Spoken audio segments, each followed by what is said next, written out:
तो प्रतियोगी परीक्षाओं की तैयारी कर रहे हैं और सोच रहे हैं कि आखिर शुरुआत कहाँ से की जाए। आज हम 2026 सिविल सेवा परीक्षा के लिए एक ऐसे ठोस ब्लूप्रिंट पर बात करने वाले हैं जो इस लंबे सफर को एक सही दिशा दे सकता है। ये सवाल शायद हर उम्मीदवार के मन में कभी ना कभी जरूर आता है ना? जब सिलेबस का इतना बड़ा पहाड़ सामने हो तो अक्सर ये समझ ही नहीं आता कि भाई पहला कदम उठाएं तो उठाएं कहाँ। लेकिन घबराने की कोई बात नहीं है। हर बड़ी मंजिल का सफर एक अच्छी और सोची समझी योजना से ही शुरू होता है। और इस ब्लूप्रिंट का जो मूल मंत्र है ना, वो यही है। सफलता कुछ दिनों की ताबड़तोड़ पढ़ाई से नहीं मिलती, ये तो महीनों तक रोज-रोज लगातार और अनुशासन के साथ की गई मेहनत का नतीजा होती है। तो आइए इस मैराथन की रणनीति को जरा और गहराई से समझते हैं। इस पूरी तैयारी को हम एक बहुत ही सिंपल 3 चरण वाली रणनीति के तौर पर देखने वाले हैं। समझिए कि ये एक ऐसा रास्ता है जो आपको कदम दर कदम आपकी मंजिल के और भी करीब ले जाएगा। तो हमारी पूरी रणनीति 3 हिस्सों में बटी हुई है। पहला और सबसे जरूरी हिस्सा है नींव बनाना, जहां हम अपनी बेसिक समझ को मजबूत करेंगे।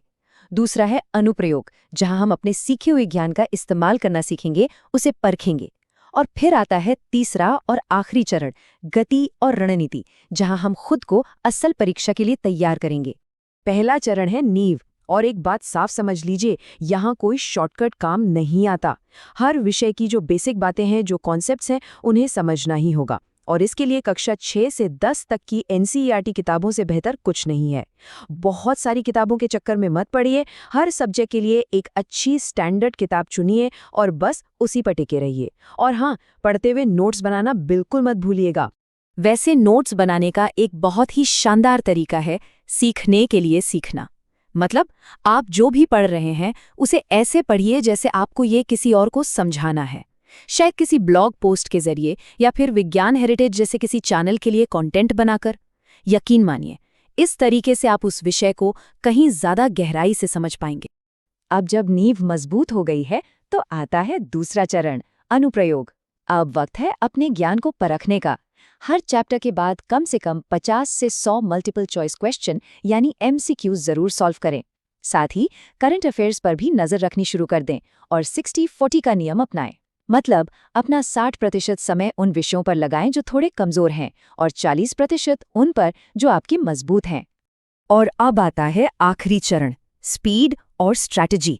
अब आपको बिल्कुल परीक्षा वाले माहौल में बैठकर मॉक टेस्ट देने हैं और कोशिश करें कि ये सुबह 10 से 12 के बीच ही हो, ताकि आपका दिमाग उस टाइम स्लॉट के लिए तैयार हो जाए। और सबसे जरूरी काम है पिछले सालों के प्रश्न पत्रों का विश्लेषण करना। इससे ये पता चलता है कि कौन से ऐसे हॉट टॉपिक्स हैं जिनसे बार बार सवाल पूछे जाते हैं।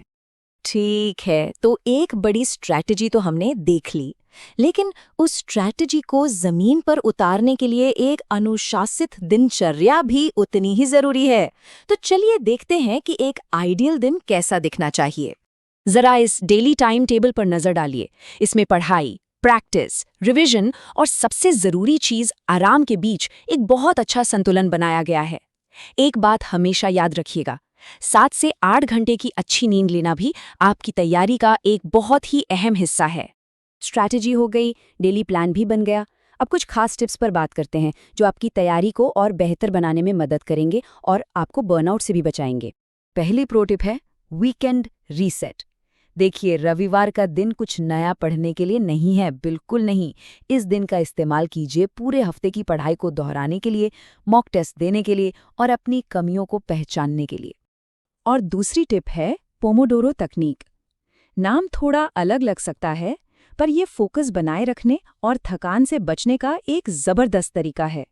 सीधा सा हिसाब है, 50 मिनट पूरी एकाग्रता से पढ़िए और फिर 10 मिनट का एक छोटा सा ब्रेक लीजिए। ये छोटी सी तकनीक आपके पढ़ने के तरीके में बहुत बड़ा बदलाव ला सकती है।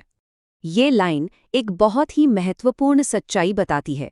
हमारा लक्ष्य सिर्फ सिलेबस खत्म करना नहीं होना चाहिए, बल्कि सटीकता हासिल करना होना चाहिए।